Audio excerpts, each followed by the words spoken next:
segunda sesión del seminario de lógica de primer orden a cargo del profesor Ricardo José da Silva Araujo, del Departamento de Lógica y Filosofía de la Ciencia de la Universidad Central de Venezuela. Antes de comenzar con esta sesión, informarles que a las 17 horas en punto tendremos un break, un descanso por un espacio de 10 minutos y finalmente antes de que termine la sesión, unos 10 minutos antes, es decir, a las 17:50, les enviaremos un formulario donde ustedes puedan registrar su asistencia. El formulario se enviará al chat. Recordarles también que nuestras sesiones son cada 2 sábados. Si hoy estamos en 15, nuestra próxima sesión sería el 29 de mayo. Sin más que decir, darle la bienvenida al profesor Ricardo da Silva. Profesor, el tiempo es suyo. Gracias, Henry. Bueno, de nuevo agradecer a la Universidad Mayor de San Andrés, al Logic Analytics Group y a la Sociedad Científica de Filosofía de la Universidad Mayor de San Andrés por la invitación que me hicieron para dictar este seminario. Hoy tendremos nuestra segunda sesión en donde abordaremos los temas de semántica y un sistema axiomático para la lógica de primer orden. También presentaremos un sistema por deducción natural para dicha lógica. Entonces ahí están los temas. Primero vamos a hacer un acercamiento informal. Esto es intuitivo a la semántica de la lógica de primer orden. Luego haremos una caracterización formal de dicha semántica siguiendo algunos autores. Seguidamente presentaremos un sistema axiomático para la lógica de primer orden, que es el presentado por Enderton en una introducción matemática a la lógica. Ofreceremos también un ejemplo de un sistema axiomático en primer orden para la aritmética y veremos cómo se desarrolla un teorema en ese sistema.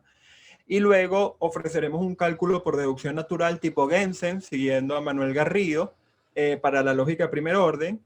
Mostraremos sus reglas básicas para la cuantificación de predicados monádicos. Luego extenderemos las reglas para considerar la cuantificación sobre predicados poliádicos. Y finalmente extenderemos las reglas para incluir la identidad. Daremos ejemplos de teoremas en cada caso.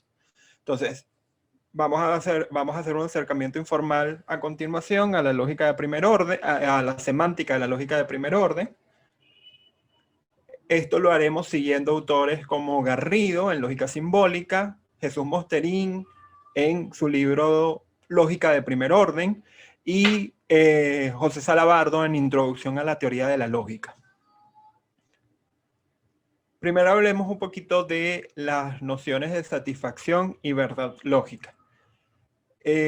Como ya sabemos desde la sesión pasada, y casi seguro que todos lo saben cuando han estudiado sintaxis, gracias a la sintaxis podemos caracterizar mediante la definición de fórmula bien formada, en este caso la definición de fórmula bien formada de la lógica de primer orden, cuáles secuencias o cadenas finitas de símbolos que se pueden construir además con el vocabulario de dicha lógica, pueden ser consideradas como fórmulas. Pero mientras permanecemos en el estudio de la sintaxis, es decir, mientras permanecemos en el plano sintáctico, esas fórmulas y los términos que se pueden construir en esa sintaxis son completamente carentes de significado. Es decir, esos términos no pueden referir y las fórmulas no pueden ser ni verdaderas ni falsas hasta que no se les pone en correspondencia con un determinado universo. Por eso, para interpretar un término o una fórmula, como lo veremos,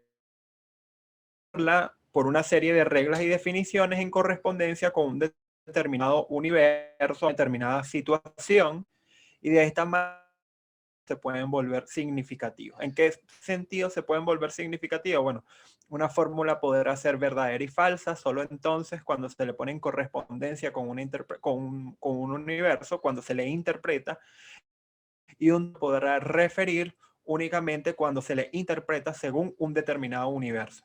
En el caso de la lógica de primer orden hablaremos evidentemente de estructuras. Gracias a la interpretación de una fórmula, entonces se puede volver verdadera o falsa. Y pasa lo siguiente.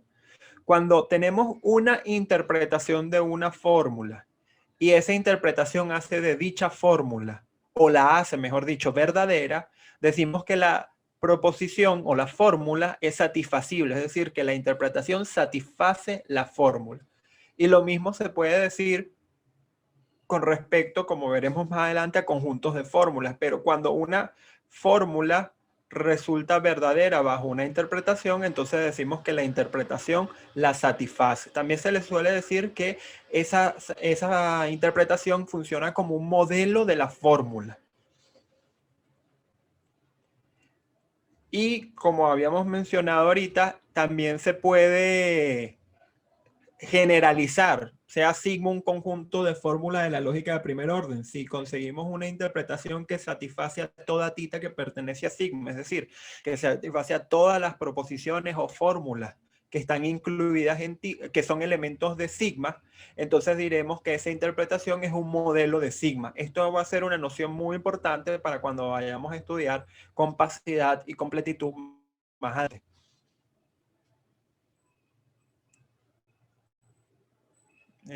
Continuamos, por favor. Ahora, en el caso extremo, y esto va a ser una de las nociones más importantes que vamos a estudiar nosotros en la semántica de la lógica de primer orden, en el caso extremo, ¿sí?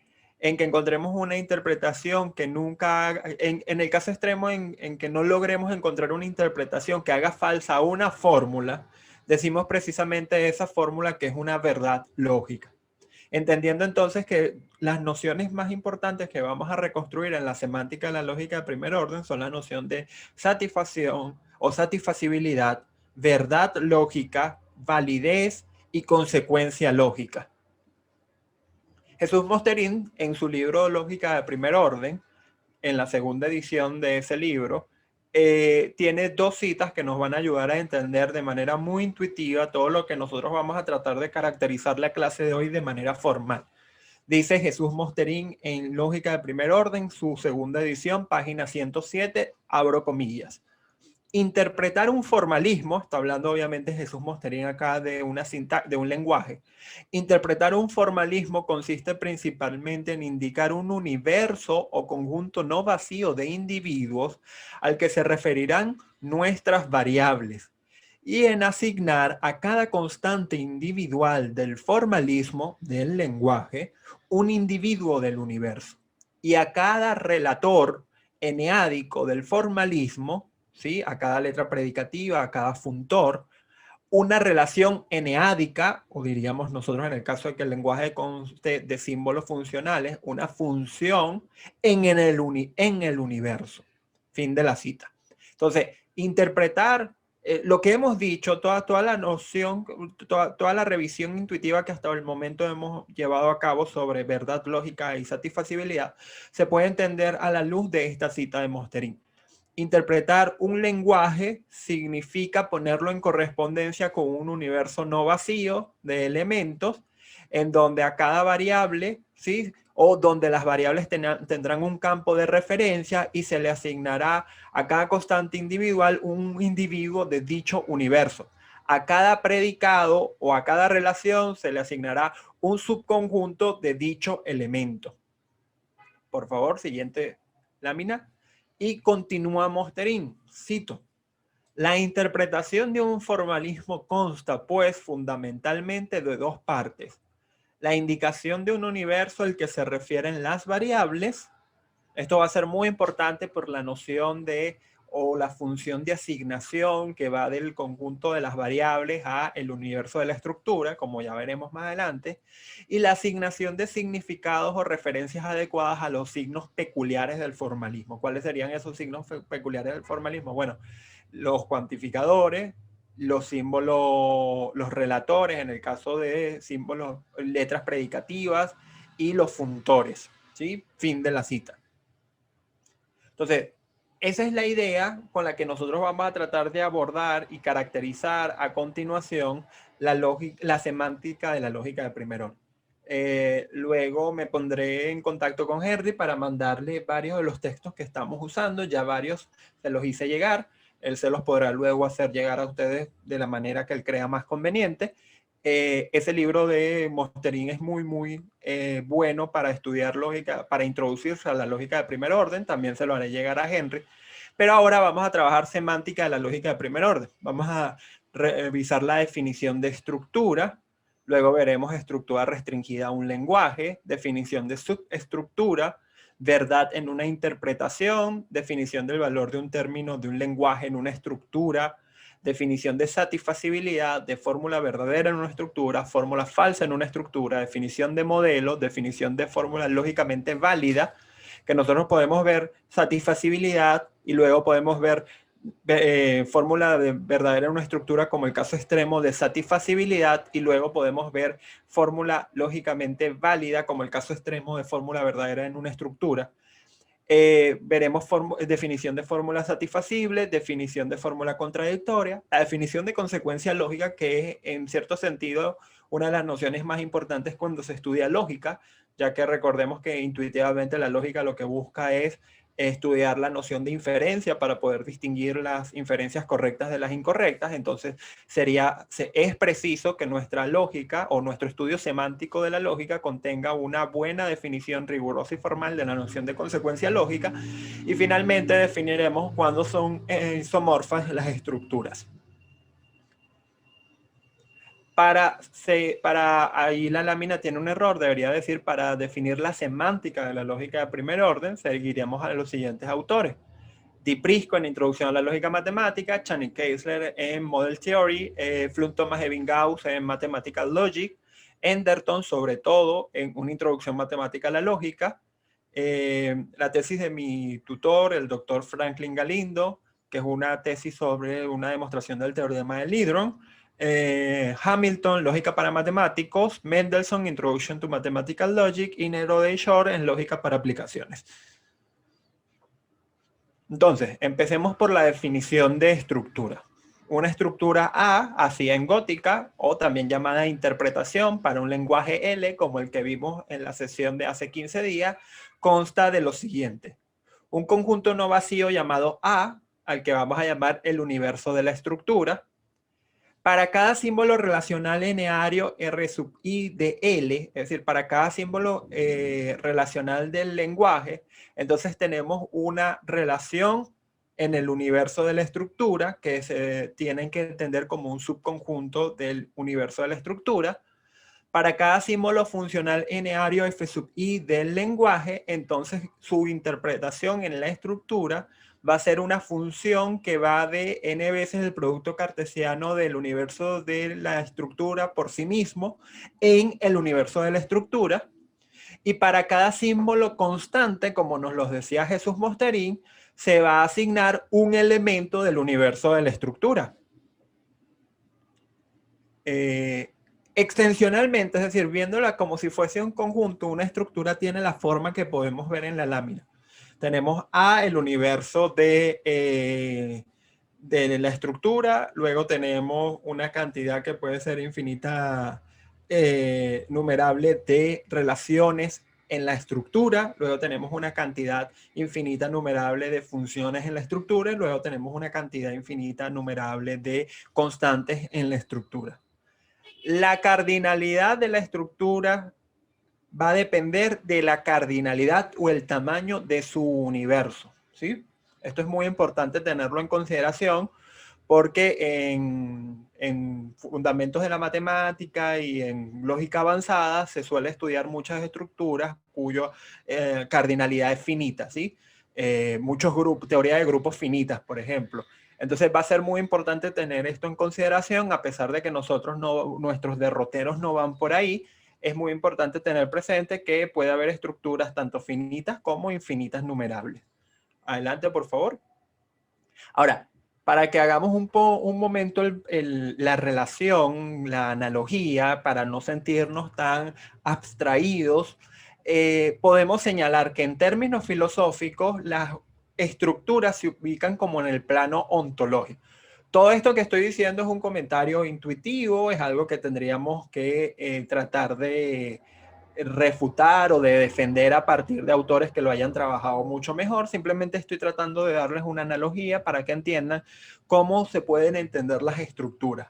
Las estructuras vendrían a ser las ontologías, de alguna manera, con las que el matemático o el lógico, mediante sus sistemas formales, sus lenguajes, vienen a trabajar. Entonces, los lenguajes obviamente estarían del lado de, o los sistemas formales estarían del lado del lenguaje y las estructuras estarían de alguna manera del lado de las ontologías con las que trabaja el lógico y el matemático. Insisto, esto es una analogía, podemos incluso decir que es una metáfora. Todas las metáforas siempre cojean, siempre tienen sus debilidades, pero es una manera quizás un poco parsimoniosa de entender dónde se ubica los sistemas formales, por un lado, o los formalismos, como los llama Jesús Mosterín, los lenguajes, y dónde se ubican, por otro, las estructuras o las ontologías. Siguiente, por favor. Entonces, ahora vamos a ver algunos ejemplos de estructuras. Por ejemplo, para el lenguaje que presentamos hace 15 días, para la aritmética, que contenía esos símbolos que tenemos ahí, un símbolo relacional binario para la relación de orden menor o igual, dos símbolos funcionales diádicos para la función suma y la función producto, y dos símbolos constantes para el 0 y el 1, es decir, el numeral 0 y el numeral 1 deberían estar obviamente tachados abajo para identificar que no se tratan del número 0 y el 1, sino se tratan de los numerales, pero nos podemos tomar por ahorita esa licencia. Entonces, un ejemplo de una estructura, una interpretación para ese lenguaje sería la que vemos en pantalla, que tiene como universo de la estructura los números naturales y tiene como relaciones a la relación de orden usual menor o igual que en los naturales, la suma y el producto en los naturales o de los naturales, y el 0 y el 1 de los naturales. Es decir, la estructura cuyo universo es el conjunto de los números naturales con su orden usual menor o igual que, las operaciones de mi producto que se definen en los naturales, y los números 0 y 1 como elementos destacados. Otro ejemplo es para el lenguaje que ofrecimos también hace 15 días, que es un lenguaje para órdenes que tiene únicamente un símbolo al binario, el símbolo menor que. Una estructura para ese lenguaje podemos incluso presentar dos. Una sería tiene un conjunto como universo a los reales y su relación de orden usual, y la otra sería la que contiene como universo a los enteros con su relación de orden usual en los enteros.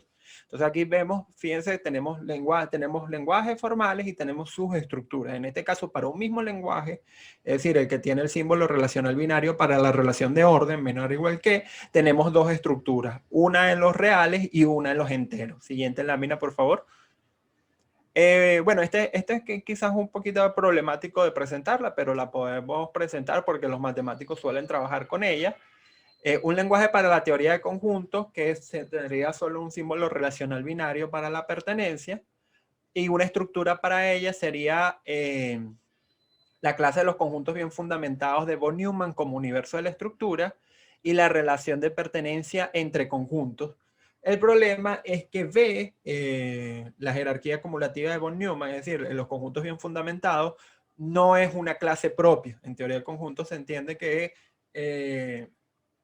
es un conjunto tan grande que da lugar a paradojas. Entonces, no es propiamente una estructura, pero los matemáticos trabajan ahí. Por lo general, entonces, se suele, por simplicidad, admitir que esa es una estructura para el lenguaje de la teoría de conjuntos. Entonces, es importante entender que las estructuras se pueden restringir a lenguajes determinados, sea a una estructura para L y sea L' un subconjunto de L. Decimos que la estructura A restringida a L', lo que se denotará de la manera en que está en pantalla, es la estructura A considerada únicamente con las funciones, o mejor dicho, los símbolos funcionales, los símbolos relacionales y los símbolos para constantes de L'. Y podemos ver un ejemplo. Fíjense, sea la estructura A la que habíamos mencionado en el primer ejemplo de la noción anterior, es decir, la que tiene como universo a los naturales con su relación de orden usual, su suma y su producto, y su 0 y su 1. Entonces, si restringimos esa estructura únicamente al lenguaje que contiene un símbolo relacional diádico para la relación de orden menor o igual que y un símbolo funcional diádico para la suma, la estructura restringida a ese lenguaje sería la que pueden ver al final en pantalla, que tendría únicamente como universo del discurso a los naturales, con su relación de orden usual menor o igual que en los naturales y la suma en los naturales. Esto va a ser muy importante porque la noción de estructura restringida a un lenguaje nos va a permitir entender la noción de subestructura. Siguiente, por favor. Entonces, la definición de subestructura, para entender cuando una estructura es subestructura de otra, es la siguiente. Sea gótica y B gótica, dos estructuras para un lenguaje L, decimos que A es una subestructura de B, o que B es una extensión de A, se puede decir de las dos maneras, lo que escribiremos en términos conjuntistas de la siguiente manera, como que A está incluida en B, si solo si se cumplen las siguientes condiciones. Fíjense que se tienen que cumplir todas las siguientes condiciones.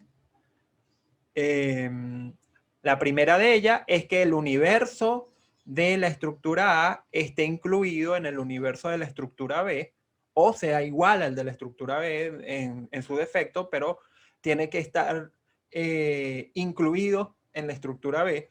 Y las siguientes. Para cada símbolo relacional eneádico R sub I de L, entonces la relación que le corresponde bajo la interpretación en la estructura A vendría a ser igual a la intersección entre n veces el producto cartesiano de A por A con la relación en la estructura o el subconjunto de B en la estructura B. Para cada símbolo funcional lineario F sub I de L, entonces la función, para que lo entiendan, la función en A es la restricción de la función en B a n veces el producto cartesiano de A. Y para cada símbolo constante C sub I de L, entonces ahí sí, los símbolos constantes o los objetos a los que se lo interpretó los símbolos constantes en la estructura A son iguales a los de la estructura B. Aquí tenemos un ejemplo que nos puede ayudar de subestructura. Si la estructura A es la de los naturales, la usual, la estándar, y la B es la estándar para los reales, entonces tenemos que la estructura A es una subestructura de la estructura B. Entonces ahora, gracias a estos conceptos, podemos pasar a entender cómo se consigue que una fórmula sea verdadera bajo una estructura o gracias a una interpretación. Como decíamos al principio de esta sesión, en el aspecto sintáctico, los símbolos no lógicos, los términos y las fórmulas carecen completamente de significado.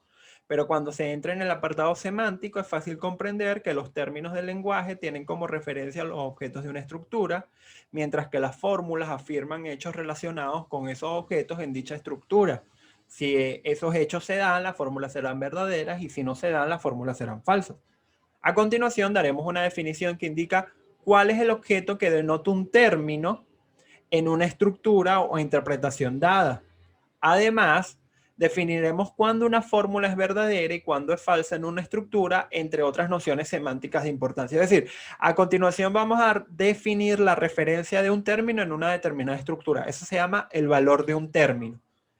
Y luego, como las fórmulas se hacen a partir de términos, empezando por las atómicas y luego se definen las complejas, daremos cuenta de cuando una fórmula se satisface o no se satisface en una estructura, y por lo tanto cuando es verdadero o falsa en una estructura. Entonces, definición del término, definición del valor de un término de L en una estructura A. Ustedes pueden entender el valor de un término como la referencia de ese término en esa estructura. Entonces, aquí va a ser muy importante que definamos una función que va de las variables en el universo de la estructura. Fíjense, sea A gótica una estructura para L y sea S una función que tiene como conjunto de partida el conjunto de las variables del lenguaje L y como conjunto de llegada el universo de la estructura. Obviamente de la estructura con la que estemos trabajando.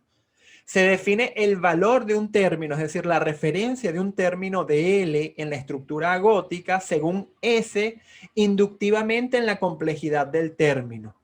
Dado un término T, se denotará el valor de T según denotará el valor de T en la estructura A según S de la siguiente manera. Eso que tienen abajo se puede entender como el valor de T en la estructura A según la función de asignación S.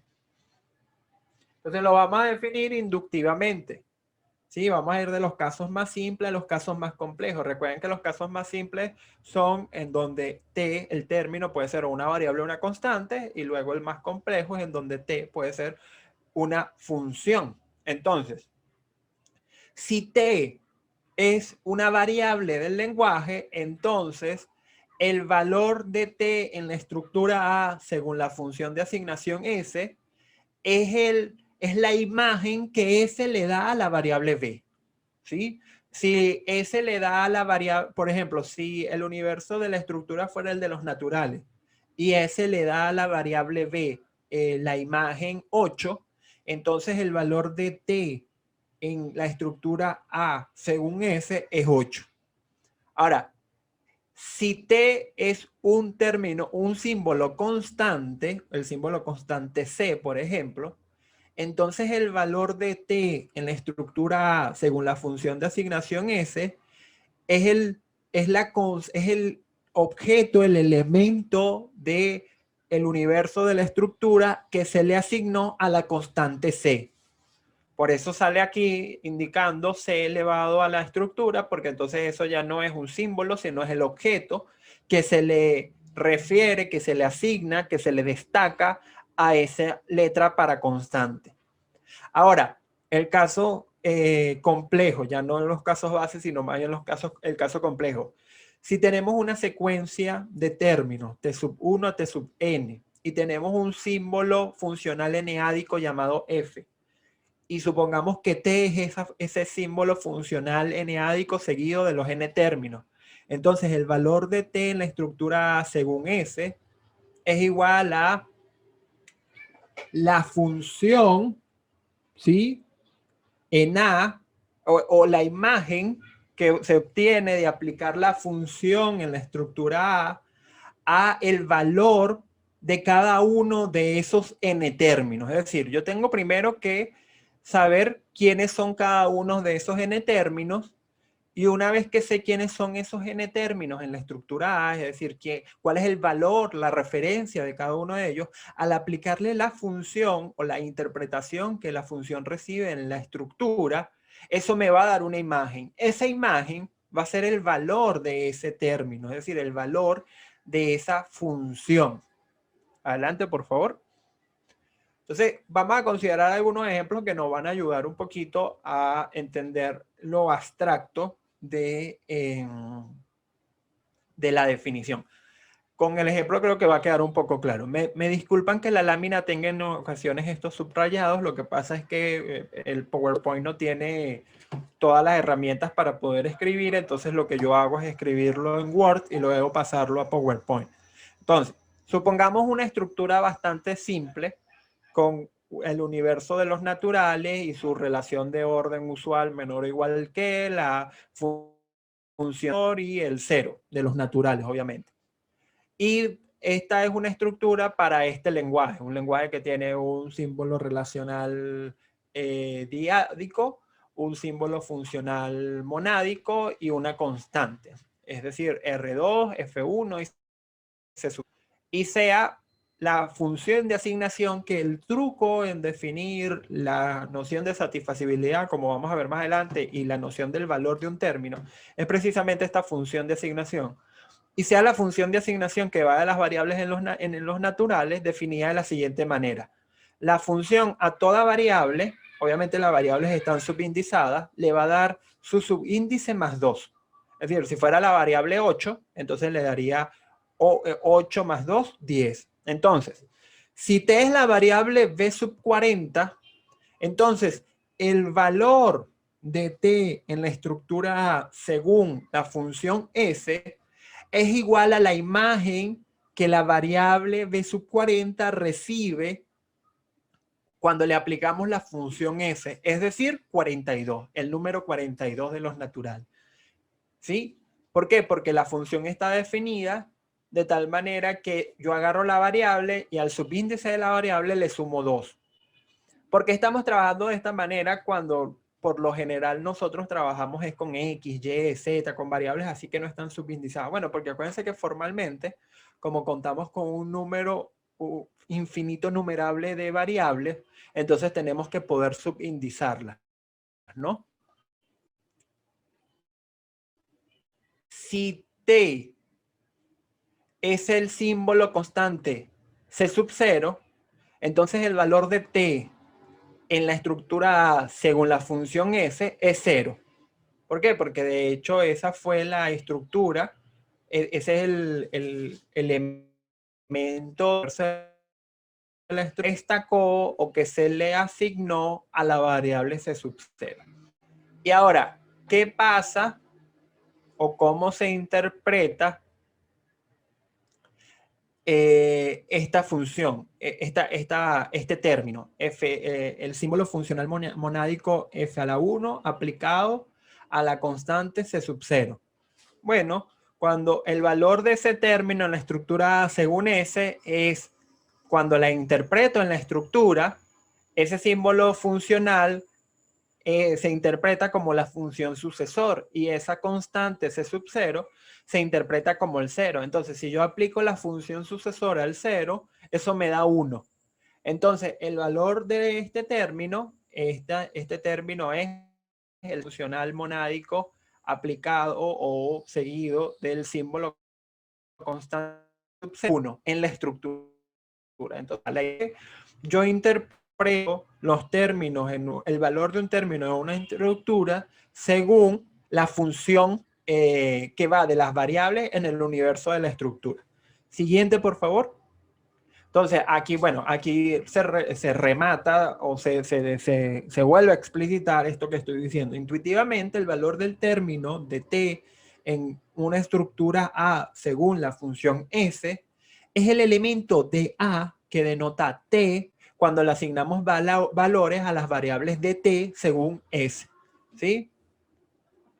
Si dos funciones de asignación s y s' coinciden en el valor que le dan a las variables que aparecen en un mismo término t, entonces la función s y la función de asignación s' asignan el mismo valor al término en la estructura t. ¿Por qué?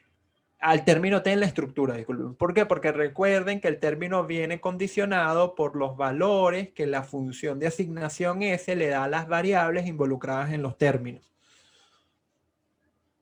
Ahora, si phi es una fórmula de L, es decir, ahora vamos a pasar de las estructuras, de los términos, disculpen, a las... Si phi es una fórmula de un lenguaje para la lógica de primer orden, y S es una función de asignación que va del conjunto de las variables en el universo de la estructura, definiremos a continuación lo que significa que S satisface a phi en la estructura, lo que denotaremos de esa manera, ¿sí? Es decir, lo leemos de derecha a izquierda. S satisface a phi en la estructura A, aunque se escribe de izquierda a derecha, siempre se lee, en este caso, de derecha a izquierda. El significado intuitivo de esto es que el resultado de sustituir por la función S a las variables libres que aparecen en phi es una afirmación verdadera en la estructura A. Entonces vamos a ver cómo se define esto inductivamente. Entonces, definición de satisfactibilidad es una definición que realizamos por inducción en la complejidad de la fórmula de la siguiente manera. Primero consideramos las funciones atómicas. Recuerden que las funciones atómicas son aquellas funciones... disculpen, primero consideramos las fórmulas atómicas. Recuerden que las fórmulas atómicas son o las identidades o las relaciones. Entonces, sea T sub 1 y T sub 2 términos. La identidad entre T sub 1 y T sub 2 es satisfecha por S en la estructura A, si, solo si, el valor que T sub 1 obtiene en la estructura A según S es igual al valor que el término T sub 2 obtiene en la estructura A según S. Es decir, la identidad entre estos dos términos es una fórmula verdadera si los dos términos según S denotan el mismo objeto.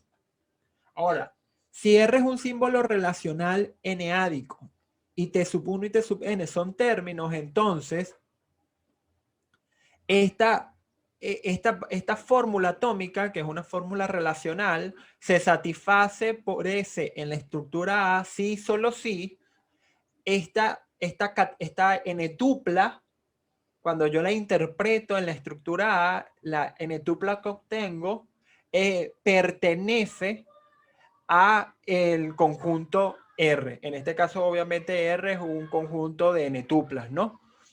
Adelante. Y ahora definimos para el caso complejo, es decir, para las fórmulas que no son atómicas.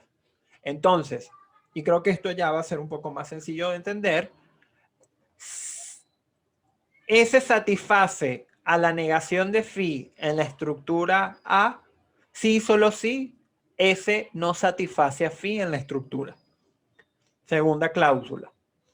S satisface a la conjunción entre phi y si en la estructura A, si, solo si, satisface a phi y satisface a si en la estructura. Obviamente esto se sigue de la noción de tabla de verdad, la manera en que se define la negación, la conjunción, la disyunción, el condicional y el bicondicional. La disyunción. S satisface a esta disyunción entre phi y si en la estructura, si, solo si, o S satisface a phi en la estructura, o la función de asignación S satisface a si en la estructura.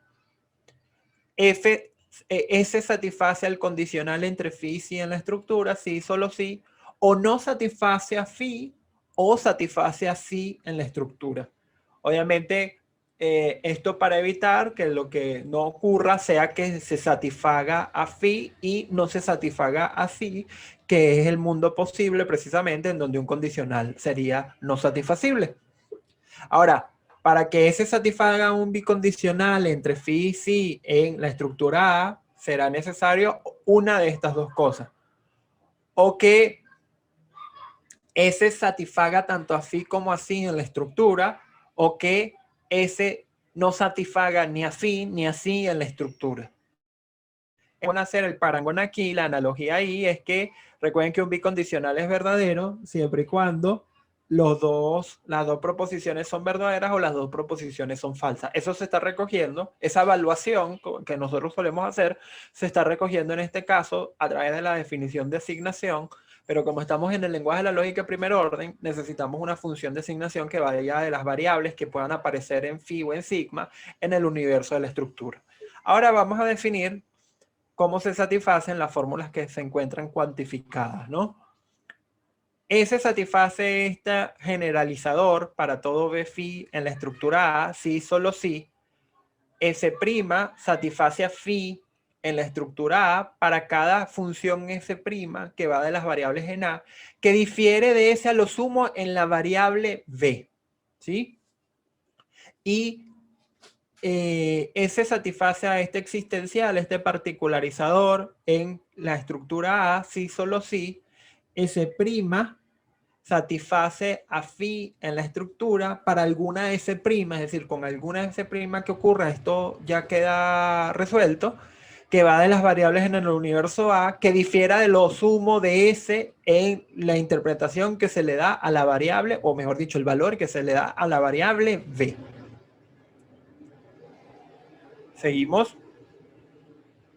Ahora, con la definición de satisfacibilidad, fíjense que una fórmula es satisfacible si hay una fórmula es satisfacible si hay una interpretación que la hace verdadera en la estructura, pero ahora se puede definir fórmula verdadera en una estructura. Entonces, se dice que una fórmula phi del lenguaje L es verdadera en una estructura si, solo si, Este caso es una fórmula verdadera en una estructura, es el caso extremo de la satisfacibilidad. Si solo si S satisface a phi en la estructura para toda función de asignación que vaya de las variables en A. ¿Sí? Esto también puede expresarse diciendo que la estructura es un modelo de phi y de hecho se denota así. Fíjense que se prescinde en este caso se prescinde de la función de asignación, porque lo que se está dando a entender es que cualquier función de asignación que yo tome que vaya de las variables en el universo de la estructura va a satisfacer a phi. Entonces, la verdad en lógica de primer orden, la verdad de una proposición puede entenderse como el caso extremo de la satisfacibilidad. Cuando toda función que va de las variables en el universo de la estructura satisface a una proposición, entonces ese es el caso en que la proposición es verdadera. Adelante. Ahora, así como definimos una fórmula verdadera a partir de la noción de satisfacibilidad, podemos definir una fórmula falsa a partir de la propia noción. Se dice que una fórmula phi de un lenguaje L es falsa si solo si S no satisface a phi en la estructura A para toda S que va, o para toda función de asignación que va de las variables en A. Aquí también, para decir que una fórmula es falsa, uno puede prescindir de nombrar a la función, porque como toda función no la satisface, entonces uno pudiese prescindir de ella. Y la definición de modelo, obviamente que se va a entender a partir de las nociones anteriores. Se asigna un conjunto de fórmulas de L, se dice que una estructura es modelo de sigma si toda fórmula phi de sigma es verdad en la estructura. ¿Sí? Entonces, si phi es una fórmula L con variables libres, estas que vemos en pantalla, entonces el que S satisfaga phi en la estructura A solo depende de los valores de S en las variables libres.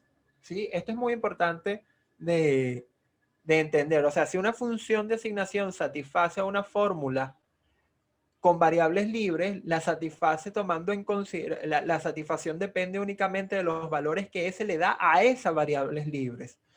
Sigamos. Ahora, así como les decía que una fórmula verdadera en una estructura es el caso extremo de la noción de satisfacibilidad, podemos entender una fórmula lógicamente válida como el caso extremo de una fórmula verdadera en una estructura, porque lo que ocurre con una fórmula lógicamente válida, ¿sí? Como los principios de la lógica de primer orden, por ejemplo, es que son verdaderos ya no en una estructura, sino en toda estructura, en cualquier estructura. Entonces, se dice que una fórmula phi de L es lógicamente válida si es verdadera en cualquier estructura. Y, bueno, aquí ya podemos un poco mejor rescatar la noción de satisfacibilidad. Entonces, se dice que una fórmula phi de L es satisfacible con que existe una estructura y una función de asignación que vaya de las variables en el universo de esa estructura, tal que esa función satisface a phi en la estructura. Aquí lo que estamos haciendo, en esa definición, lo que estamos haciendo es, de alguna manera, como ya vimos la definición de satisfacibilidad, de cuando se satisface una fórmula y es inductiva, aquí lo que se está recogiendo es de manera directa esa definición. Y fórmula contradictoria también va a depender de la definición de fórmula lógicamente válida, que a su vez va a depender de la noción de fórmula verdadera de una estructura, que a su vez depende de la noción de satisfacibilidad. Es decir, la semántica de la lógica de primer orden es una semántica, bueno, esto lo voy a decir con cuidado porque no tiene que ver con la posición intuicionista, pero es una semántica que construye sus conceptos. No en el sentido meramente constructivista, quizás un intuicionista pudiese ver algún principio existencialista en la semántica de la lógica de primer orden, pero lo que quiero decir es que los conceptos de la semántica de la lógica de primer orden se van construyendo unos en base a los anteriores. Entonces, Definición de fórmula contradictoria. Bueno, se dice que una fórmula phi de un lenguaje L es contradictorio si la negación es precisamente una fórmula lógicamente válida. Esto es, si phi es falsa en toda estructura o interpretación. Ahora, con ayuda de las nociones anteriores, podemos entender cuándo hay consecuencia lógica, es decir, cuando a partir de un conjunto de proposiciones, otra proposición es consecuencia lógica de las anteriores. Entonces, se asigna un conjunto de fórmulas de L y phi una fórmula de L, decimos que phi es consecuencia lógica de sigma o de forma equivalente, que sigma implica lógicamente a phi, lo cual denotamos así como está aquí abajo. Si para cada estructura A para L, si toda fórmula de sigma es verdadera en la estructura, entonces phi también tiene que ser verdadera en la estructura. En el caso en que sigma no sea vacío, decimos simplemente que phi es lógicamente válida. Entonces, repito, si para cada estructura A para un lenguaje L, si para toda tita que pertenece a sigma, es decir, si toda fórmula de sigma es verdadera en esa estructura, entonces phi también es verdadera en esa estructura. Si eso pasa, decimos que phi es consecuencia lógica de sigma. Aquí hay algunos ejemplos de cuando eso pasa. Aquí, por ejemplo, en el primer ejemplo hay consecuencia lógica y ustedes simplemente pueden entender que ahí lo que está pasando, puede probar, es el descenso del cuantificador, ¿no? Es decir, pasamos de para todo, vamos a leerlo como para todo x, p de x, una consecuencia lógica de para todo x, p de x, o eso implica lógicamente existe un x, p de x. Lo puedo leer así porque, bueno, sabemos que las variables se pueden sustituir por x y esto es un símbolo relacional monádico, entonces podemos asumirlo como P.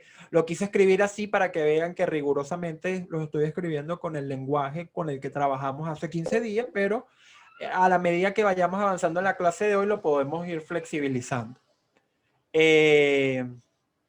Bueno, acá no existe un x, p de x. Bueno, una consecuencia lógica de ello es que para todo x, p de x o r de x implica q de x. Eso es consecuencia lógica, eso lo pueden probar. De hecho, así como hay consecuencia, o sea, lo podemos probar con consecuencia lógica, también lo podemos probar por un cálculo, obviamente, por el teorema de completitud. Aquí 3 es consecuencia lógica, de hecho es la regla de eliminación del cuantificador universal. En cambio, 4 no es consecuencia lógica, ¿sí? Hay que tener mucho cuidado con la introducción del cuantificador precisamente por las reglas o las condiciones o privaciones de las que hay que estar atento. Entonces, tenemos 3 ejemplos de consecuencia lógica y un ejemplo que no es de consecuencia lógica. Es decir, en este caso, en el caso anterior, lo que pudiésemos llamar en términos ad hoc o vulgares, la conclusión, no es consecuencia lógica de las premisas. Ajá. Bueno, para terminar esta parte y poder ir al receso, vamos a definir cuando dos estructuras son isomorfas, sea A gótica y B gótica, dos estructuras para un lenguaje L. Decimos que A gótica y B gótica son isomorfas, lo que escribiremos como está en pantalla. ¿Sí? Sí, solo si existe una función biyectiva que va del universo de la estructura gótica en el universo de la estructura B gótica, tal que se cumple lo siguiente. Siguiente, por favor. Para cada símbolo relacional eneario R sub I de L y para esa n secuencia de constantes que pertenecen a A, entonces la interpretación o esta relación se da en A si y solo si esta relación se da en B. ¿Qué quiere decir que esta relación se da en B? Fíjense que esta relación está aplicada a la n secuencia de imágenes que se obtiene de aplicar la función g a cada constante, ¿sí?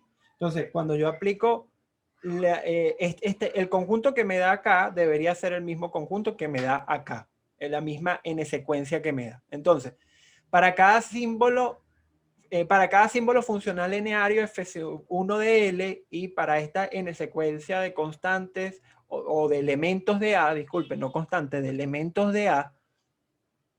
Entonces, esta identidad tiene que preservarse, es decir, la imagen que se obtiene de aplicar la función interpretada en la estructura A estos elementos debe ser igual a la imagen que se obtiene de aplicar la función interpretada en B a la imagen por G de cada uno de estos elementos.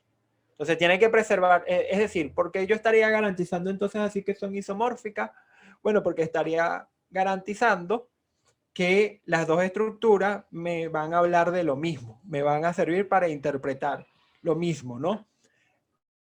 Y símbolo constante C sub I de L, es decir, acuérdense que las estructuras están van a funcionar para interpretar un mismo lenguaje. Si la imagen del elemento destacado en la estructura A aplicándole G es igual al elemento destacado en la estructura B. Aquí vamos a ver unos ejemplos. Bueno, se dice entonces que la función G anterior es un isomorfismo de la estructura A en la estructura B. Y ahora sí, en la siguiente lámina veremos unos ejemplos. Me parece que puse unos ejemplos. Ajá. Entonces, fíjense, si agarramos, por ejemplo, esta estructura, que es la estructura de los naturales con su orden usual menor o igual que, y agarramos a los naturales menos el 0 y su orden usual menor o igual que, entonces, si asumimos la función G, que va de los naturales menos el 0 en los naturales, definida de la siguiente manera: G a cada natural le va a asignar ese natural menos 1, entonces eso establece un isomorfismo entre las dos estructuras. Aquí entre paréntesis podemos ver que se escribe el isomorfismo de esta manera. Entonces, ¿qué es lo que me va a garantizar que estas dos estructuras son isomorfas? Bueno, esta función definida en el conjunto de partida, los naturales menos el 0, en el conjunto de llegada, los naturales, y definida así: a cada natural yo le voy a dar n menos 1.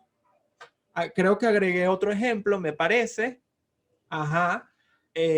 Consideremos la siguiente estructura, que son sistemas de Peano.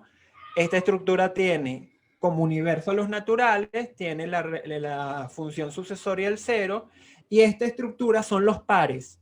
¿Sí? 2n son los pares, y esta S' es la función que a cada número le da su doble, y el objeto y el destacado en este caso es el 0. Entonces, ¿cómo establezco yo un isomorfismo entre estas dos estructuras? Bueno, a través de esta función que va de los pares en los naturales, definida así: a todo natural se le va a asignar el natural entre 2.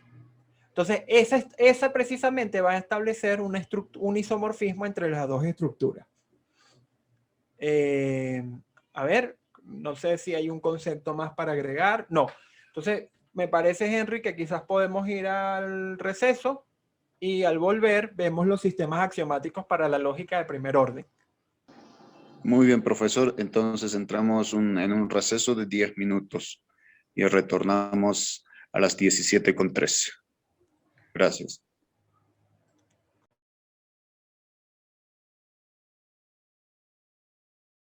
Interesante revisar cuando ustedes lo puedan hacer el sistema, por ejemplo, presentado por Church, también la caracterización ofrecida por Klein. Es decir, hay varios sistemas para la lógica de primer orden, pero nosotros vamos a trabajar hoy con el presentado por Enderton en una introducción matemática a la lógica. Ahora, un sistema axiomático para una lógica necesariamente tiene que contar con un lenguaje, es decir, un conjunto de reglas para la generación de fórmulas bien formadas, un conjunto privilegiado de esas fórmulas a las cuales se les cataloga como axiomas, y un conjunto de reglas de inferencia, además de definir cómo vamos a entender las derivaciones en ese sistema. El lenguaje que nosotros vamos a usar ya fue presentado hace 15 días, cuando presentamos la sintaxis de la lógica de primer orden. Entonces, a lo que vamos a hacer a continuación es presentar los axiomas, o mejor dicho, esquemas de axiomas, para la lógica de primer orden y la regla de inferencia. Este sistema se va a llamar AXL1. Entonces, los axiomas de AXL1 son todas las generalizaciones de fórmulas de las siguientes formas, donde tanto X como Y son variables y tanto phi así como psi son fórmulas. Decimos que phi es una generalización de psi. Si phi es de la forma para todo X sub 1, X sub n, phi para las variables X sub 1, X sub n, ¿sí? Entonces, el primer axioma de AX es decir, el primer axioma que vamos a presentar para la lógica de primer orden, siguiendo a Enderton, es que todas las instancias, recoge a todas las instancias de las tautologías de la lógica proposicional. Es decir, el primer axioma lo que hace es tomar a todas aquellas proposiciones tautológicas de la lógica proposicional y las incluye en el sistema.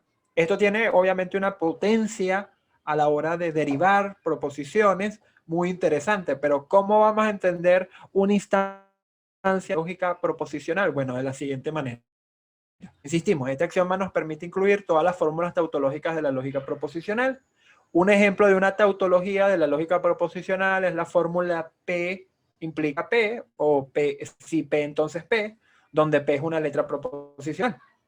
Una instancia de esta tautología se obtiene al sustituir de manera uniforme fórmulas del lenguaje de la lógica de primer orden por las letras proposicionales. Por ejemplo, si sustituimos P por para todo X phi, entonces la instancia de esa tautología lógica de primer orden si para todo X phi, entonces para todo X phi. Y esa instancia la retoma el axioma 1. Es decir, el axioma 1 va como una especie de cofre del tesoro que nos va a permitir trabajar con todos los esquemas proposicionales de la lógica proposicional. Adelante. Eso obviamente va a ser muy interesante porque entonces vamos a poder contar con un montón de principios lógicos que son tautológicos y que incluyen a varias leyes lógicas que se pueden retraducir en términos de reglas de inferencia, que va a ser todo un arsenal productivo a la hora de derivar teoremas en el seno del sistema axiomático para la lógica de primer orden. El axioma 2 de nuestro sistema axiomático es el siguiente, el que tienen en pantalla. Para todo X phi implica sustituir a T por X en phi, donde T es sustituible por X en phi, bueno, ya lo dije. Y este esquema de axioma representa la regla de eliminación del generador por un término o por cualquier término. Este esquema de axioma es mucho más fuerte que la regla de eliminación del generalizador que se suele encontrar en textos como el de Mano, puesto que en esos manuales o en esos sistemas los términos suelen ser únicamente constantes, no se suele trabajar con funtores o con funciones. Como nosotros podemos trabajar, recuerden, con funciones, entonces es muy importante entender que T es cualquier término, así como lo definimos en la clase de hace 15 días. Puede ser una variable, puede ser una constante, pero también puede ser una función. Adelante. Obviamente, cuando hacemos la sustitución de T por X en phi, hay que cuidarnos de que de no ligar variables que previamente no estén ligadas. El axioma 3 que ven en pantalla es el esquema de axioma que recoge, intuitivamente hablando, la distribución del cuantificador. Fíjense que lo que se hace es el cuantificador universal, ¿sí? En el condicional. Es la distribución del cuantificador en el condicional. Únicamente nuestro sistema axiomático va a trabajar con un conjunto adecuado de conectivas, que es el condicional y la negación. Pero recuerden que todas las demás se pueden interdefinir, así como el cuantificador se puede interdefinir a partir de las conexiones. Es decir, la conjunción, la disyunción y el bicondicional se pueden interdefinir a partir de el condicional y la negación, y el existencial se puede interdefinir a partir de el cuantificador universal y la negación. Por favor. El axioma 4 es la introducción del generalizador, siempre y cuando X no ocurra de manera libre en en phi, ¿sí? Porque si no estaríamos ligando una variable que previamente no está ligada, hay que tener mucho cuidado con eso. El esquema 5 de axioma, adelante por favor, el esquema 5 es la identidad, en este caso la propiedad reflexiva de la identidad, es un axioma para la identidad. El 6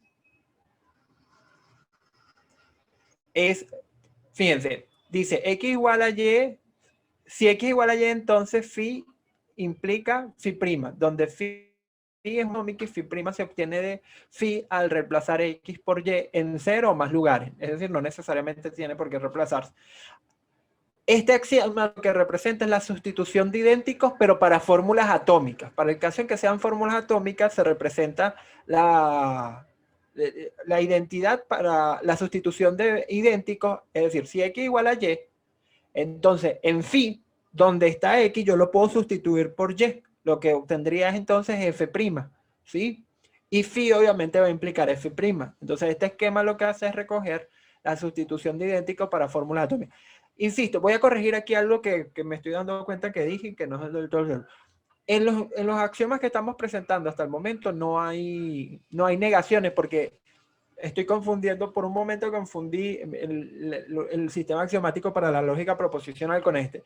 No las hay porque ya las estamos recapturando por el axioma 1, es decir, estamos recapturando todas las tautologías, ¿sí? Incluso no tendríamos que trabajar necesariamente con todas las conectivas porque ya se estarían recapturando por el axioma 1 que recaptura a todas las tautologías de la lógica proposicional. Entonces, siguiente axioma. No, antes. No, sí, estamos bien. Ajá. Entonces, ¿cuál es la regla de inferencia con la que vamos a trabajar? Bueno, únicamente el modus ponens. Vamos a trabajar con el modus ponens, es decir, si tengo phi implica sí y tengo phi, de ello se puede inferir sí. Ahora, ¿qué se va a entender aquí como derivación o inferir en términos de un sistema axiomático? Bueno, esto lo vamos a definir a continuación. Definición de derivación en el sistema axiomático que hemos presentado. Se asigna un conjunto de fórmulas, obviamente de la lógica de primer orden, y phi una fórmula de la lógica de primer orden. Decimos que phi se deriva a partir de sigma, o que phi se deduce o demuestra a partir de sigma, y lo denotamos de esta manera. Si existe una secuencia finita de fórmulas θ sub 1 a θ sub n, tal que la última es phi, y para cada una de las anteriores se tiene que ella o son axiomas o son elementos de sigma, lo que pudiésemos llamar premisas, o se obtienen por modus ponens a partir de dos fórmulas anteriores. Esto lo vamos a poder ver representado gráficamente de la siguiente manera. Bueno, a esta sucesión se le hace llamar una demostración de phi a partir de sigma. Ajá. Bueno, me parece que la lámina no la coloqué, pero lo que quiere decir la definición anterior es que toda derivación va a ser una secuencia de fórmulas, en donde la última es precisamente la que buscamos derivar y cualquiera de las anteriores tiene que ser necesariamente uno de estos tres posibles elementos. O es un axioma, o pertenece a sigma, en el caso de que sigma no sea vacío, o se obtuvo de las anteriores por modus ponens. ¿Qué garantiza esto? Bueno, esto garantiza la extrema formalidad y la extrema seguridad de que nuestra derivación es una derivación que se hace en el marco del sistema axiomático. Si yo no pudiese garantizar esto, entonces no tendría seguridad de que las derivaciones que estoy haciendo más adelante sean correctas. Entonces, para garantizar la corrección, tengo que garantizar de que toda derivación está hecha de o axiomas o elementos de sigma, en el caso de que la proposición que esté buscando derivar se derive de un conjunto de proposiciones, o se obtiene a través de modus ponens. Obviamente se podrá obtener a través de modus ponens siempre y cuando se parta de dos proposiciones anteriores. Entonces, es muy interesante tener en cuenta esto. Lástima que no involucre una lámina que gráficamente nos mostrará, aunque vamos a tener ejemplos concretos de lo que estoy hablando, pero es muy interesante que pensemos en esto. Las derivaciones son siempre con axiomas, proposiciones que pertenecen al conjunto de premisas, por llamarlo de alguna manera, y por proposiciones que se obtienen a partir de las reglas de inferencia que aceptemos en el marco de nuestro sistema axiomático.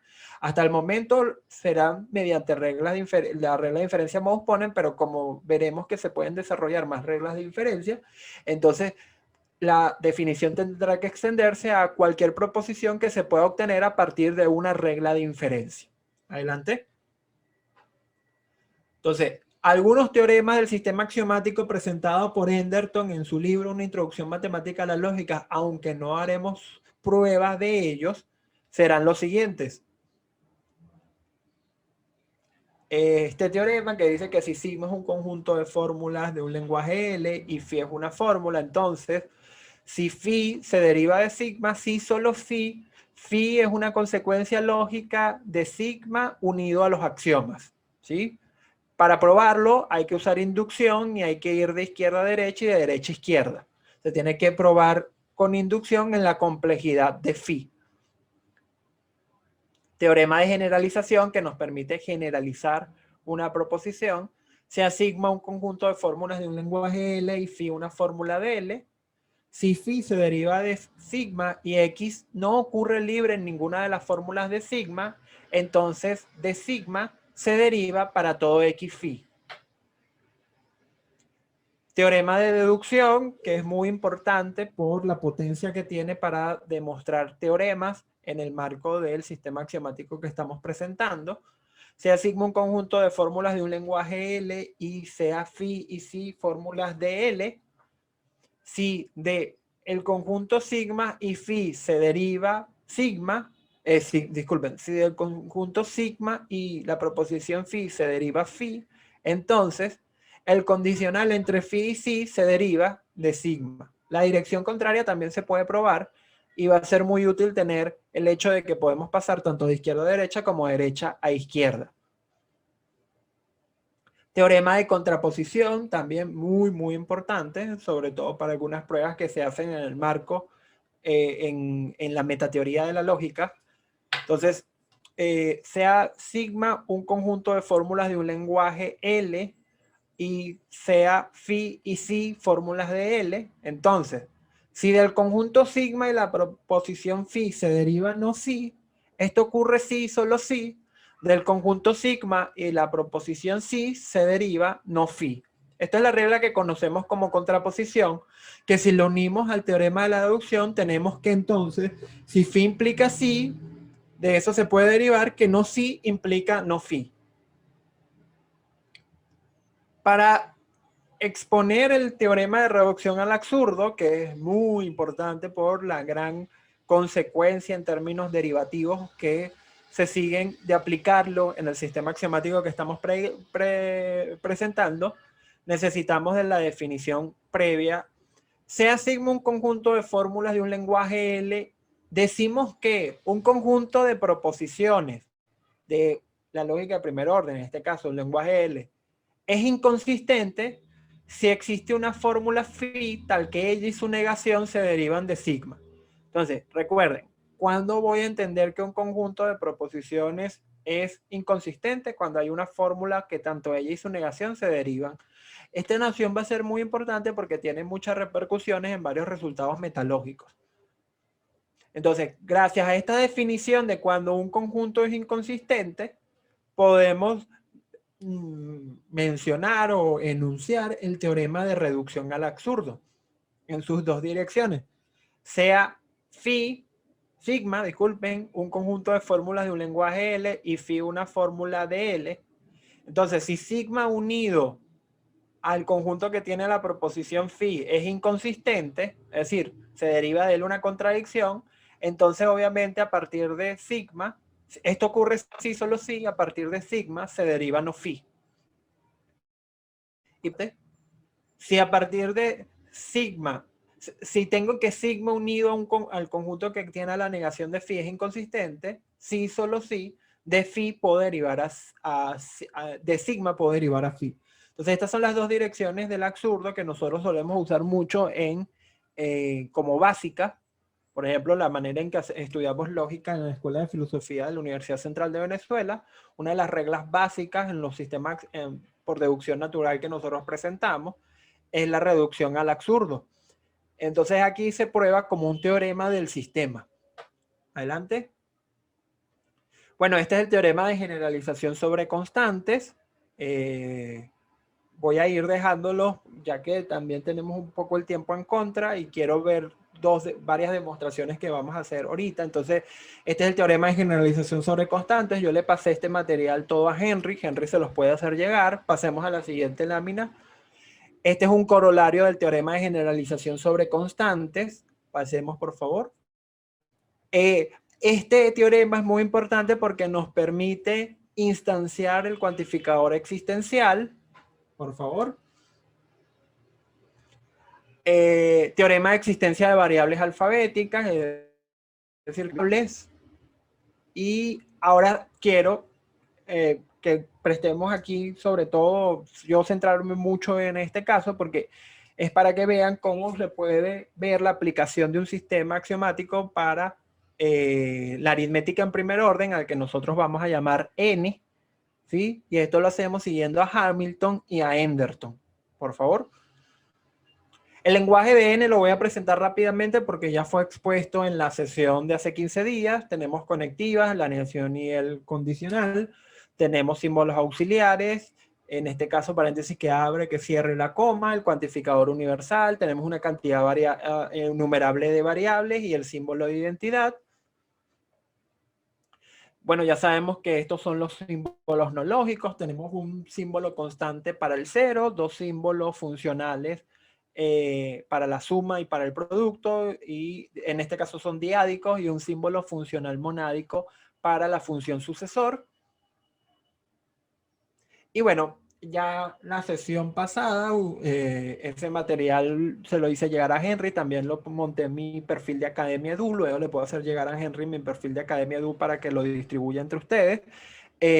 Ahí se define con rigurosidad que es un término, una fórmula atómica y una fórmula bien formada de el sistema N, pero bueno, nosotros como hoy queremos es ver el sistema axiomático para N, o ver a N como un sistema axiomático, entonces vamos a prescindir de ese tema ahorita y vamos a presentar los axiomas lógicos de N, que serían los 6 que ya presentamos, que son los que aparecen en Enderton.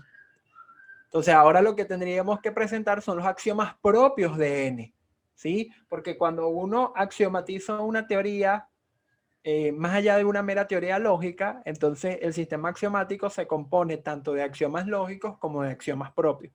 Por ejemplo, si yo quisiera axiomatizar con la lógica de primer orden una teoría de biología, supongamos, no sé nada de biología, pero si quisiera axiomatizar una teoría biológica, entonces ese sistema axiomático tendría axiomas lógicos, dependiendo de la lógica con la que esté trabajando. Si suponemos que lógica de primer orden pudiese ser el mismo sistema que estamos presentando, y tendría axiomas propios de la teoría con la que estemos trabajando. Si quiero axiomatizar la física, igual.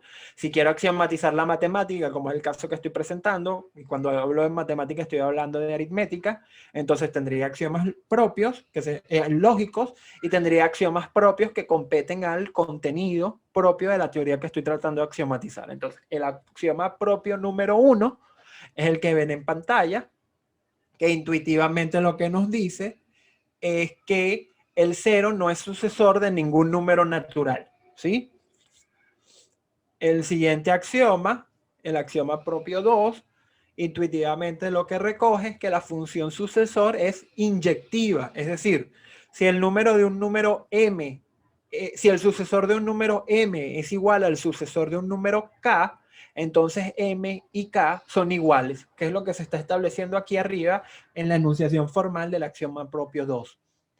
El axioma propio 3 define el caso base de la definición inductiva de la suma, que bueno, en una lectura muy natural nos diría que la suma entre cualquier número y el 0 es igual siempre al número que estoy sumando como en el 0. El axioma propio 4 define el caso inductivo de la definición inductiva de la suma. lo que naturalmente, si lo leemos, diría que la suma de cualquier número más el sucesor de otro es igual al sucesor del primero más el segundo. El axioma propio 5 define inductivamente, define el caso base de la definición inductiva del producto, es decir, cualquier número multiplicado por 0 da 0. El axioma 6 define el caso inductivo de la definición inductiva del producto. ¿Sí? Lo que expresa es que cualquier número multiplicado por el sucesor de algún otro es igual al primero multiplicado por el segundo más el primero. Eso, si ustedes quieren, lo pueden en casos concreticos, es decir, pueden poner dos números, uno que sea un sucesor, obviamente es decir, distinto de 0 por otro, y aplican, sustituyen o eliminan las variables para que vean cómo esta identidad se preserva.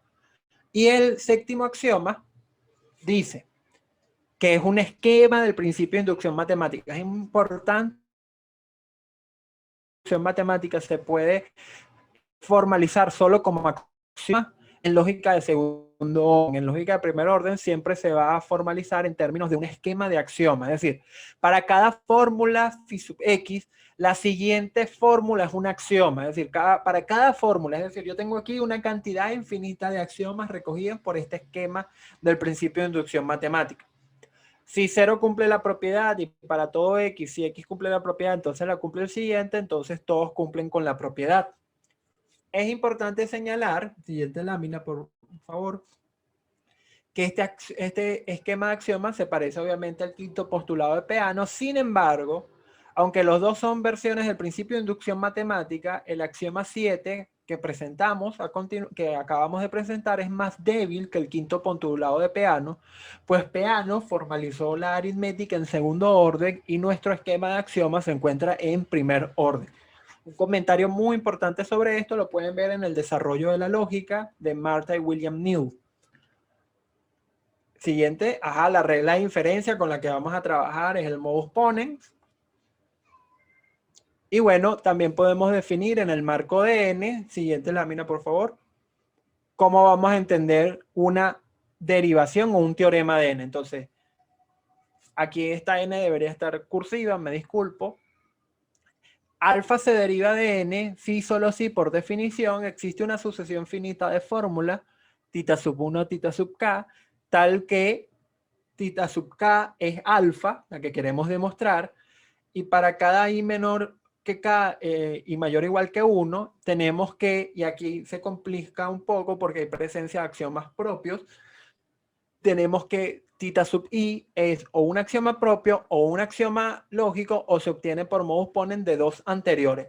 Creo que aquí sí puse la lámina en donde gráficamente lo podemos ver. Exactamente. Esa es la lámina que les quería mostrar en el caso anterior, pero que bueno, nos va a ayudar a entender qué se entiende por derivación en el sistema n, pero también qué se entiende por derivación en cualquier sistema axiomático. Fíjense, una derivación es siempre una secuencia finita de fórmulas en donde la última es la que queremos derivar. Y cualquiera de las anteriores tiene que ser necesariamente, o en este caso, un axioma lógico, es decir, tiene que ser uno de los axiomas lógicos del 1 al 6 que hemos mencionado, o un axioma propio, es decir, uno de los axiomas que va del 1 al 7 que hemos mencionado, o se obtiene de modus ponens de dos fórmulas anteriores. ¿Sí? No puede ser de otra naturaleza porque entonces no sería una derivación en el marco de un sistema axiomático. Todas las demás conectivas, precisamente por las que no fueron presentadas, y por eso es que me confundí, dije este comentario que había hecho anterior se debería entender es para el sistema N. Todas las conectivas restantes, la conjunción, la disyunción del condicional y el cuantificador existencial se introducen por definición a partir de los símbolos lógicos del sistema, siguiendo el procedimiento estándar de interdefinición. Además, las reglas del cálculo por deducción tipo Gensen, presentado por Gensen en 1934, como lo presenta, por ejemplo, el manual de Garrido de lógica simbólica, se puede derivar a partir del sistema N y una prueba de esto lo hace precisamente Enderton. Entonces, yo quiero ver ahora con ustedes, desarrollar un ejemplo para que vean cómo se entiende un teorema ahí está en plural, debería estar en singular, que es la propiedad asociativa, la que tenemos en pantalla. Eso es un teorema de nuestro sistema. Para todo X, para todo Y, para todo Z, X más Y más Z es igual a X más Y más Z. Es decir, se asocia, no importa cómo yo asocie el paréntesis entre la suma de tres términos, esa suma se va a preservar. Entonces, esa identidad se va a preservar. Probaremos que la propiedad asociativa es un teorema de N, es decir, que lo siguiente ocurre. Ajá. Haremos la demostración por inducción en Z. Es decir, probaremos que para toda Z esto ocurre. Es decir, C más D más Z es igual a C más, entre paréntesis, D más Z. Donde a esto, paréntesis C más D más Z es igual a C más paréntesis D más Z, lo vamos a llamar phi de Z. Para C y D nuevas constantes. Ahora, aplicando el axioma propio 7, por el axioma propio 7, lo siguiente se cumple. Se va a cumplir que si 0 tiene la propiedad phi, que es esta que estamos enunciando aquí, y para todo, si x tiene la propiedad phi, entonces el siguiente de x la tiene, entonces para todo z, phi de z se cumple. Es decir, vamos a usar el principio de el esquema 7 que nos va a ayudar precisamente a probar esto que tenemos acá arriba, ¿sí? Entonces lo que debemos hacer entonces es probar que ocurre que de n se deriva phi de 0 y de n se deriva que para todo x, phi de x implica phi del siguiente de x, y luego por una introducción de la conjunción y un modus ponens aplicado al esquema de axioma 7, obtenemos lo que queríamos probar, ¿sí? Adelante. Entonces, probemos que phi de 0 se cumple para n. Entonces, lo primero, para hacer la prueba, fíjense, para hacer la prueba, ¿qué hacemos? Lo primero es enunciar el axioma propio 3. Es decir, para todo x, x más 0 igual a x.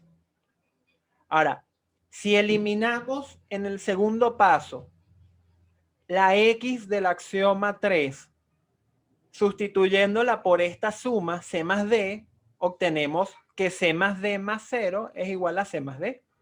¿Sí? Fíjate que aquí lo que hubo fue una eliminación del generalizador de 1. Ahora, si volvemos a eliminar el generalizador de 1, pero esta vez eliminamos x por d, nos queda que d más 0 es igual a d. Pero si sustituimos d en 2 por d más 0, entonces nos quedaría que, acuérdense que la sustitución no tiene por qué hacerse en todos los lugares, entonces nos quedaría que c más d, entre paréntesis, más 0, es igual a c más, entre paréntesis, d más 0. Es decir, hicimos una sustitución de la 3, que nos dice que d más 0 es igual a d, en la 2, logrando probar lo que de hecho queríamos probar. Ahora vamos a tener que probarlo para este caso. Es decir, que tenemos que probar que si para todo x, phi de x se cumple, entonces se cumple para el siguiente de x. Pero tenemos dos cosas. La primera es que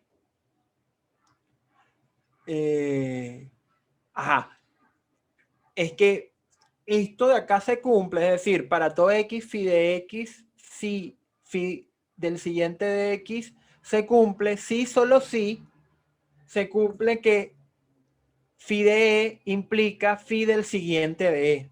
¿Por qué? Bueno, para una nueva constante e por eliminación, ¿sí?, del cuantificador universal.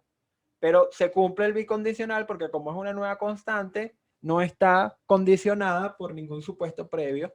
Entonces, esto se cumple. Esto hay que tenerlo presente. Y lo segundo que se cumple es por el teorema de deducción, que si phi de E implica phi del siguiente D, entonces si eso vale si solo si de N y de phi de E se sigue phi del siguiente D. Entonces, lo que vamos a terminar probando, para poder probar todo esto que está aquí arriba, es que de N y phi de E se sigue phi del siguiente D, es decir, phi el siguiente número el que corresponde E. Entonces, por favor. Entonces, ¿quién va a ser phi de E? Bueno, phi de E es esta identidad que tenemos aquí arriba, es decir, la asociativa considerando a E en vez de Z, y el siguiente, phi del siguiente D es esta identidad que tenemos aquí, es decir, la asociativa, pero en donde estaba Z, ahora vamos a considerar el siguiente D, por favor. Entonces, aquí está la demostración de ello, ¿sí? Fíjense, empezamos por una hipótesis de teorema de la deducción, que es, en este caso es la... Bueno, en realidad no debería que llamarse hipótesis de la teorema de la deducción, debería llamarse solo hipótesis, disculpe, es la hipótesis de que vale para phi de E. Luego enunciamos el axioma propio 4, que es el caso inductivo de la definición inductiva de la suma. Luego en 2 eliminamos X por C más D. Y en 3 eliminamos Y por E, lo cual nos queda así, nos queda C más D más el siguiente de E es igual al siguiente de toda esta suma. Luego sustituimos 1 en 4, ¿sí? Ahora volvemos a eliminar en 2, pero esta vez vamos a eliminar X por C. Aquí vamos a jugar mucho con las sustituciones. Y en C eliminamos Y por D más E. Y ahora esta vez el resultado que nos había dado de sustituir 1 por 4, ahora vamos a sustituir 7 en 5. ¿Por qué? Porque la idea es acercarnos a esta asociativa, esta que está en 11. Entonces volvemos a eliminar X en 2. Fíjense que toda la clave para llegar a la asociativa que queríamos probar es precisamente el axioma propio 4. Esa va a ser toda la clave. Fíjense que hemos usado el axioma 4 en 1, 2, 3 ocasiones, eliminando sus cuantificadores, es decir, sus variables, por términos distintos que nos van a ayudar a hacer las sustituciones correspondientes para que se cumpla la asociativa. Entonces, eliminamos otra vez el 2x por d, y lo pueden ver, fíjense que arriba tenemos x, lo eliminamos por d, y luego eliminamos y por e, y esa sustitución la realizamos en 8, lo cual nos queda que el paréntesis c más d más el siguiente d es igual a c más el paréntesis d más el siguiente d, que es lo que queríamos probar.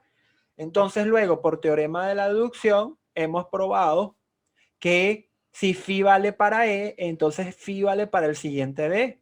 Y luego, por una introducción de la conjunción y modus ponens, hemos probado finalmente que phi de z se deriva de n. ¿Y cómo habíamos entendido a phi de z? Bueno, como la asociativa. Y es precisamente entonces lo que queríamos demostrar. Entonces, eso es un teorema en un sistema axiomático. Siguiente, por favor. Entonces, bueno, ahí ya les acaban de dejar el formulario para que llenen la asistencia. Ahora vamos a presentar un cálculo por deducción natural, porque desde 1934 en adelante la forma más, valga la redundancia, natural de estudiar la lógica ha sido a través de cálculos por deducción, como los presentados por Gensen. Sin embargo, nosotros acabamos de presentar un sistema axiomático porque los sistemas axiomáticos suelen ser muy fructíferos cuando se va a hacer metateoría de la lógica. Los sistemas por deducción natural suelen ser más ricos cuando lo que se quieren son demostrar teoremas o demostrar pruebas de consecuencia. Entonces, el sistema que estamos siguiendo sigue a Garrido en lógica simbólica, su cuarta edición. Este sistema consta de 8 reglas básicas para las conectivas, una que introduce y una que elimina, 4 reglas básicas más para los cuantificadores, Anterior, por favor, para ir explicando. Aquí tenemos la introducción de la conjunción. Si tengo una fórmula alfa y una fórmula beta, me es lícito inferir alfa en conjunción con beta. Esa regla se le suele llamar introducción de la conjunción o producto. Tenemos la eliminación de la conjunción, que si tengo una conjunción entre alfa y beta, entonces puedo inferir ya sea alfa o beta, cualquiera de los dos extremos, por conjunción. Tenemos la disyunción. Si tengo alfa, entonces yo le puedo adicionar, y por eso esa regla se conoce como adición, beta, ya sea por la izquierda o por la derecha. Y tenemos la famosa regla de casos, que nos funciona como eliminación de la disyunción. Tenemos para el condicional la regla que introduce, es el famoso teorema de deducción, que nosotros lo acabamos de usar para la prueba en el sistema N. Es decir, si yo supongo alfa y a partir de alfa llego a beta, puedo concluir alfa implica beta.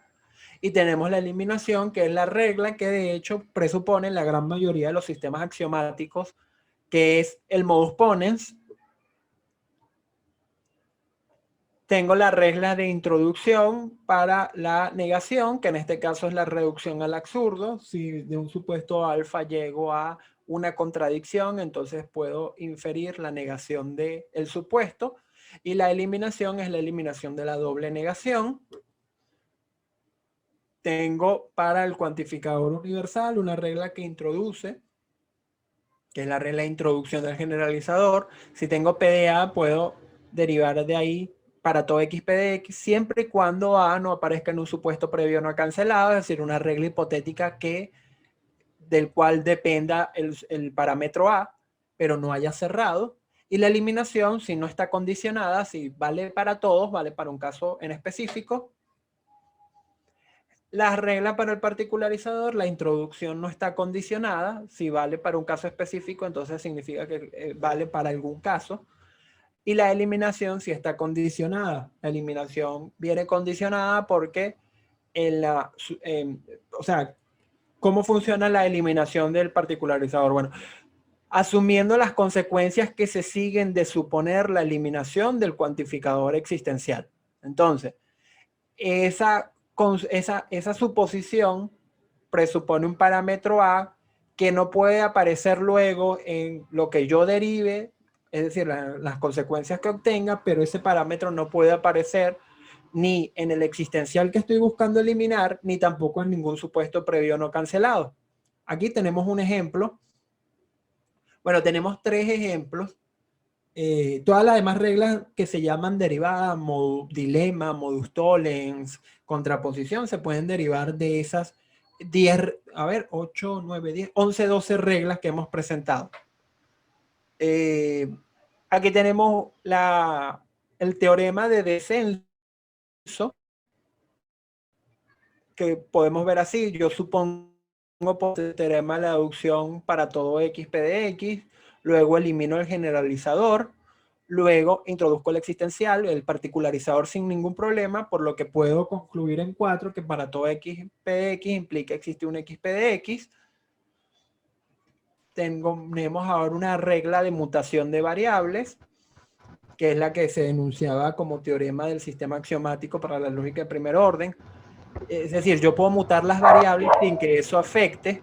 Entonces aquí tendría, fíjense, si supongo, lo puedo hacer tanto de derecha a izquierda como izquierda a derecha. Si supongo para todo x p de x, elimino el cuantificador universal por A, la variable x por A, luego introduzco el cuantificador sin ningún problema porque ya no está en ningún supuesto previo no cancelado que dependa de él.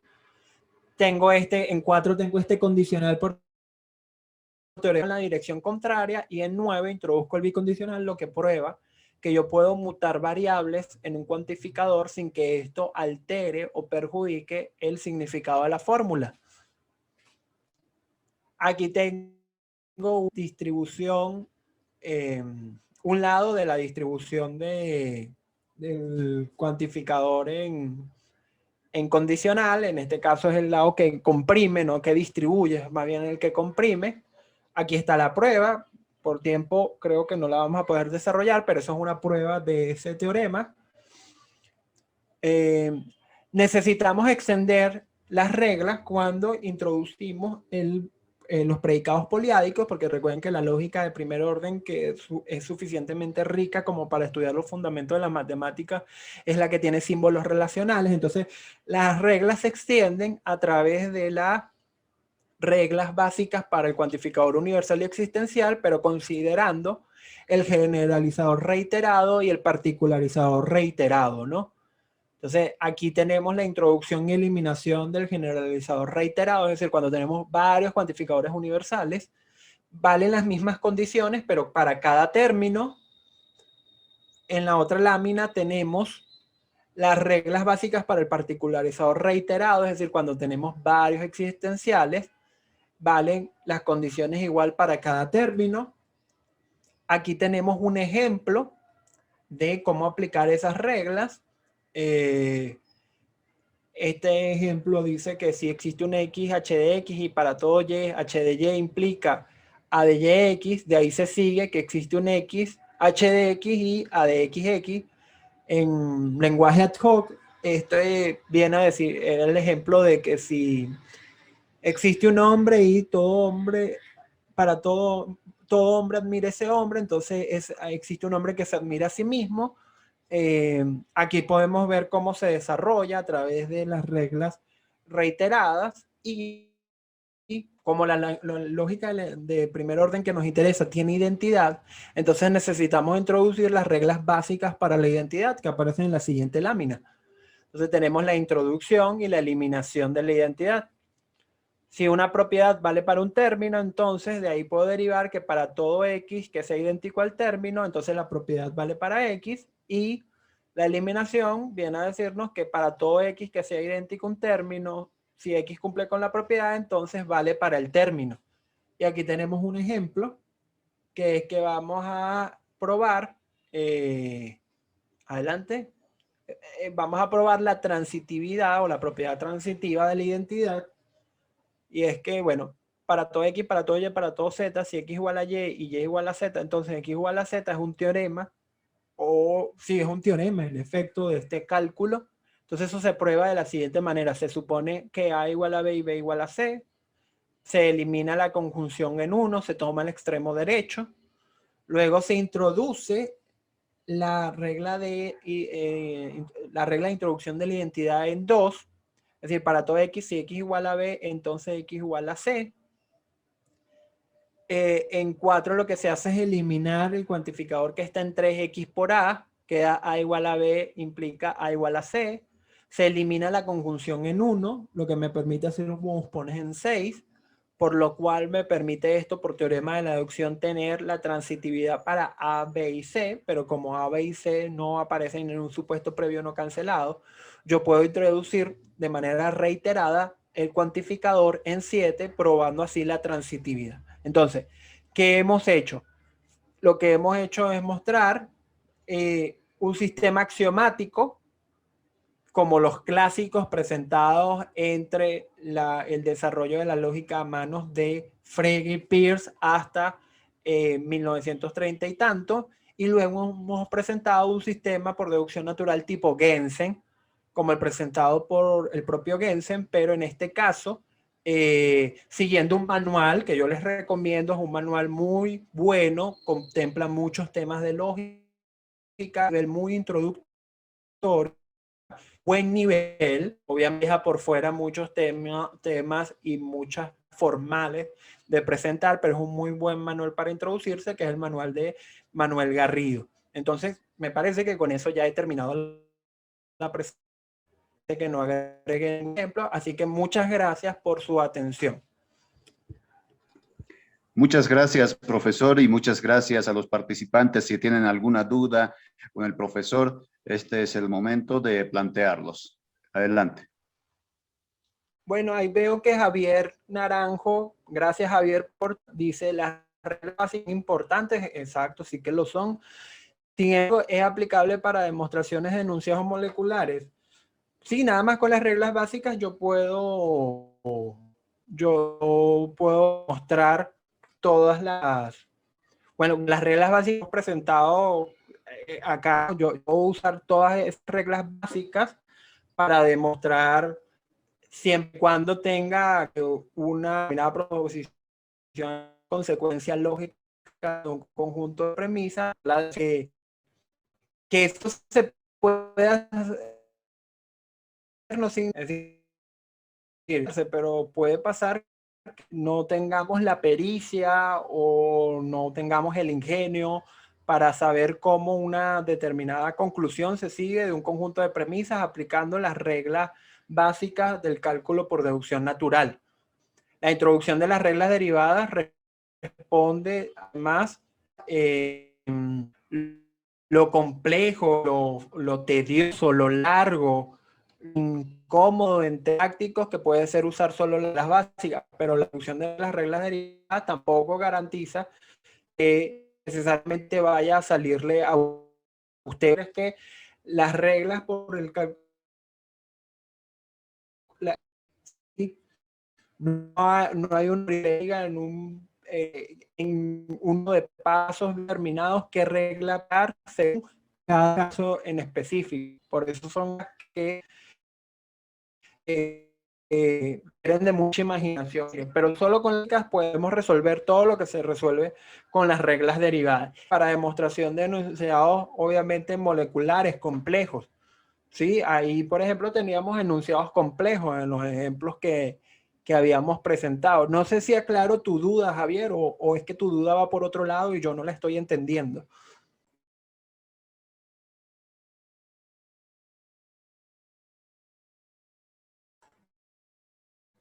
Si alguien más tiene alguna otra pregunta.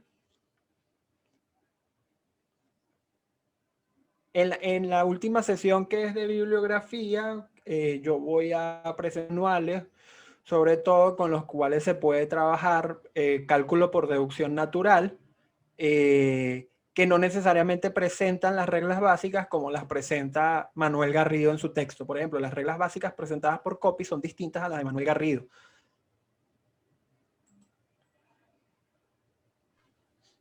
Muy bien, muchísimas gracias, profesor, por esta aclaración. Si alguien tiene alguna duda más para que el profesor Ricardo pueda responderlos. De lo contrario, terminamos aquí la sesión de hoy. Si hay alguna pregunta más, pueden escribir al chat o hacer el uso del micrófono.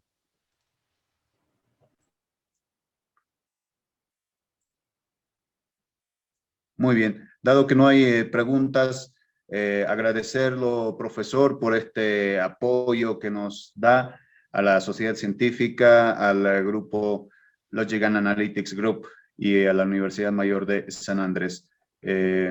Nuestro próximo encuentro será en 2 semanas, específicamente el 29 de mayo.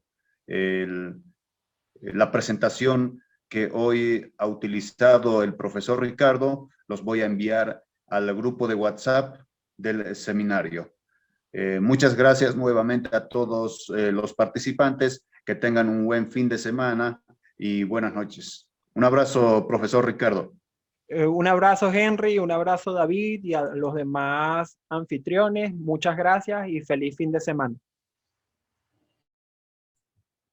Gracias.